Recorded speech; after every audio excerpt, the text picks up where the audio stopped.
Hey friends, welcome back to my YouTube channel. मैं गोलू उर्फ नीतीश और आप सभी का स्वागत करता हूं वरदान आर्ट्स क्लास के एक और नए वीडियो में। दोस्तों, आज के इस वीडियो में हम लोग भारत में अंग्रेजों का आगमन यानी arrival of British in India को पढ़ने वाले हैं। ब्रिटिश ईस्ट इंडिया कंपनी की स्थापना कब हुई? तो ब्रिटिश ईस्ट इंडिया कंपनी की स्थापना 1600 ईस्वी यानी 1600 एडी में हुई थी। एडी मीन्स एनो डोमिनी होता है। शुरुआत में कंपनी का उद्देश्य क्या था? तो भारत में व्यापार करना और लाभ कमाना। ठीक है, आगे हम लोग देखते हैं अंग्रेज भारत से क्या करते थे। अंग्रेज भारत से कच्चा माल और वस्तुएं सस्ते दामों में खरीद करके अंग्रेज इंग्लैंड में महंगे दामों में बेचा करते थे। प्रारंभ में वे लोग भारत में शासन करने के इरादे से नहीं आए थे, बल्कि केवल व्यापार और मुनाफे कमाने के लिए आए थे। और इसके लिए उन्होंने क्या क्या किया, यह आपको वीडियो में अंत तक हर एक चीज़ पता चल जाएगा। दूसरा यहाँ पे है भारत की राजनीतिक स्थिति अंग्रेजों के आगमन के समय कैसी थी। तो अंग्रेजों ने भारत आकर देखा कि देश में राजनीतिक विखंडन है, यानी कि सब लोग राजनीतिक हिस्सेदारी ले करके अपने अपने समय को बर्बाद कर रहे हैं। हर क्षेत्र में अलग अलग छोटे छोटे राजा हुआ करते थे, कोई मजबूत केंद्रीय सत्ता नहीं थी। और क्या किया उन्होंने, पहले भारत को एकजुट करने वाले शासक को समझा, जिसमें चंद्रगुप्त मौर्य थे, अशोक, कनिष्क, अकबर। और आप सभी को तो पता है, जिसके राज्य के बारे में हमें जानकारी हो जाता है, मतलब समझ के आगे उसमें अपना कारोबार करना मतलब बेहद आसान हो जाता है। लेकिन अंग्रेजों के समय में क्या था, भारत एकीकृत नहीं था। वे लोग इस चीज़ को समझ चुके थे और इसे और अधिक मतलब समझने के लिए, एक्सपीरियंस करने के लिए उन्होंने क्या किया, आगे समझ जाएंगे। यही स्थिति अंग्रेजों के लिए सबसे बड़ी अवसर बनी कि भारत में ब्रिटिश ईस्ट इंडिया कंपनी का आगमन। यहाँ पे तीसरा में है ब्रिटिश ईस्ट इंडिया कंपनी स्थापना के क्रम में दूसरी थी, लेकिन भारत में आने वाली तीसरी यूरोपीय कंपनी थी। इसके पहले डच और पुर्तगाल शासन कर चुके थे भारत पे। कंपनी की स्थापना के समय मुगल बादशाह अकबर, जब अंग्रेज वास्तव में भारत पहुँचे तब मुगल बादशाह जहांगीर थे। ठीक है, कहने का मतलब है कि अंग्रेज जब 1600 में अपना बना लिए थे ये वाला ईस्ट इंडिया कंपनी, उस समय 5 साल और मतलब जिंदा रहे थे अकबर, लेकिन उसके बाद जहांगीर ने शासन किया था। तो महत्वपूर्ण अंग्रेज अधिकारी कौन कौन से थे? कैप्टन हॉकिंस जो 1608 ईस्वी में भारत आए थे, और थॉमस रो 1615 में, दोनों जहांगीर के दरबार में आए थे। समझ में आ रहा है? बिल्कुल। आगे हम लोग बढ़ते हैं इसी के साथ। चौथा यहाँ पे देखते हैं कि अंग्रेजों की नीति क्या थी। तो उनका नीति था लाभ कमाना। अंग्रेजों का बहुत व्यवहारिक और चालाक मतलब चाल ढाल था। तभी युद्ध करते थे जब फायदा होता था, वरना वे समझौता करके आगे बढ़ जाते थे।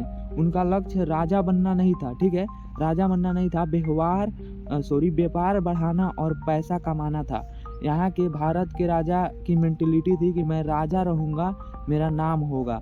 लेकिन उनकी मेंटेलिटी थी कि मैं रुपया पैसा कमाऊँगा तो मेरा देश तरक्की करेगा, यानी उनका देश। ठीक है, आगे बढ़ते हैं। पांचवा यहाँ पे पहला कारखाना और बस व्यापारिक वस्तुएं। अंग्रेजों का पहला कारखाना सूरत में स्थापित किया गया, क्योंकि सूरत में कपास प्रमुख रूप से पाया जाता था। वह कपास का प्रमुख केंद्र था। व्यापार प्रणाली महाराष्ट्र और गुजरात के कपास खरीदी जाती थी और धागा और कपड़ा बना करके बेचा जाता था महंगे दामों में।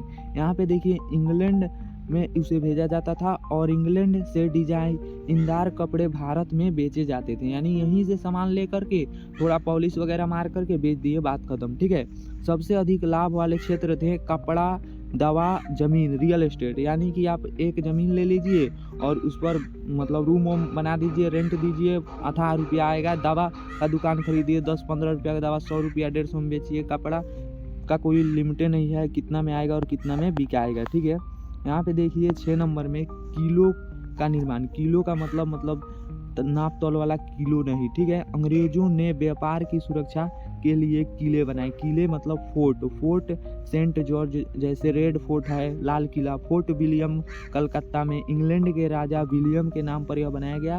किलो का उद्देश्य यानी कि फोर्ट का उद्देश्य था व्यापार की रक्षा करना, भविष्य में शक्ति स्थापित करना। समझ में आ रहा है? बिल्कुल। आगे हम लोग बढ़ते हैं। 7 है यहाँ पे पुर्तगालियों के साथ समझौता। 1661 में इंग्लैंड के राजा चार्ल्स द्वितीय पुर्तगाल की राजकुमारी कैथरीन से विवाह कर लिए, ठीक है। दहेज में उन्हें मुंबई बंदरगाह मिला। मैंने बोला था कि पुर्तगाल से वे पिछले 100 साल के एक्सपीरियंस लेने के लिए वह उसे विवाह कर लिया। और आगे देखिए क्या है, दहेज में उसे क्या मिल गया, तो मुंबई का बंदरगाह, बंदरगाह मतलब बंदर को गाहने वाला जगह नहीं बल्कि एक्सपोर्ट ट्रांसपोर्ट वाला जगह है। चार्ल्स द्वितीय ने मुंबई को ईस्ट इंडिया कंपनी को किराए पर दे दिया और परिणाम हुआ कि पुर्तगाली अंग्रेजों के दुश्मन नहीं रहे बल्कि एक फ्रेंड हो गए, दोस्त हो गए, रिश्तेदार हो गए, जो भी कहें। एक बड़ा यूरोपीय प्रतिद्वंदी समाप्त हो गया, ठीक है, और दोनों एक हो गए। आगे देखिए यहाँ पे फर्रुखसियर का फरमान 1717। मुगल बादशाह फर्रुखसियर गंभीर रूप से बीमार पड़ गए थे।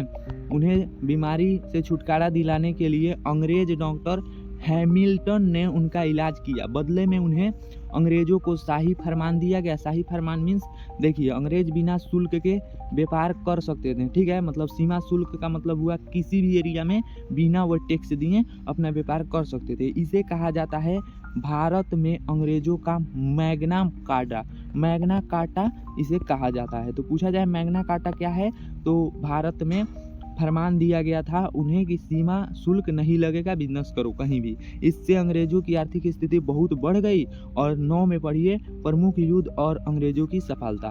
और उनकी आर्थिक स्थिति जब बढ़ गई तो 1757 में उन्होंने प्लासी का युद्ध करके बंगाल को अंग्रेजों के नियंत्रण में अपने नियंत्रण में ले लिया। 1759 में बेंद्रा का युद्ध में डच शक्ति समाप्त हो गई और 1760 में वांडीवाज युद्ध में फ्रांसीसी की शक्ति समाप्त हो गई। इसके बाद उन्होंने एक एक करके 1761 में पानीपत के तीसरे युद्ध में अहमद शाह अब्दाली ने मराठों को हरा दिया और अंग्रेजों ने बिना लड़े लाभ उठा लिया, ठीक है।